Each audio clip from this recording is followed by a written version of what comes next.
గివాజీ గారు మొదలెట్టండి. అమ్మా హీరోయిన్లు, మీరు బట్టలు పూర్తిగా వేసుకోండి అమ్మా. మొన్న జరిగిన ఇన్సిడెంట్లు ఉన్నాయి కదా, ఈ మధ్య జరిగిన ఇన్సిడెంట్స్, ఆ ఇన్సిడెంట్లో మీరు అందరూ చాలా ఇబ్బంది పడ్డారు. బట్టలు మాత్రం కరెక్ట్గా వేసుకోండి. మొదలెట్టామా గణసయ్య. అసలు ఆడోళ్ళు ఎలా ఉండాలి అలా ఉండాలి అని చెప్పడానికి నువ్వెవరో?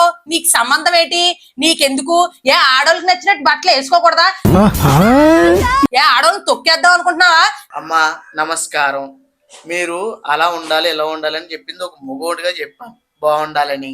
మీకు ఎలా నచ్చితే అలా ఉండండి అమ్మా, హ్యాపీ ఫీల్ అవుతాం.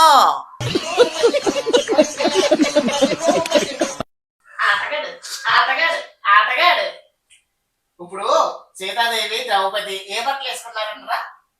అలాగే ప్రతి హిందువులు మొత్తం అందరూ రేపులే చేస్తున్నారా? ఒరే ఆటగే, దేశాలట్టు పోయినోడివి దేశాలట్టు పోయినట్టుండు. నీకెందుకురా ఇక్కడ జరిగి క్యాప్ తీసి మాట్లాడరా? ముందు ఇండియాకి వచ్చి చూడు, మొత్తం కుమ్మేస్తారు. రేపులు ఎవరు చేస్తారు? హిందువులు అందరూ రేపు చేస్తారు. ద్రౌపది దేవుని సీతాదేవిని రేపులు చేయడం నువ్వు పళ్ళు రాలిపోతారు. ప్రతి హిందువుల్ని అవమానించాడండి వీడు. ప్రతి హిందువుల్ని ఫస్ట్ మన హిందువులు ఫాలోలు కొట్టి సబ్స్క్రైబ్ చేయకపోతే ఆడి దేశాలన్నీ అలా తిరిగాడండి. ఆడికి డబ్బులు ఎక్కడ నుంచి వచ్చినాయండి? తిడుతున్నావు రా హిందువుల్ని. చూసారా? మీరు కూడా చూస్తున్నారు కదా హిందువుల్ని ఎలా తిడుతున్నాడో.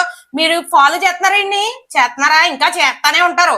సిగ్గు ఉంటే ముందు ఈ అన్ఫాలో కొట్టండి. మనం అందరం హిందువులం కాబట్టి. అర్థమైందా?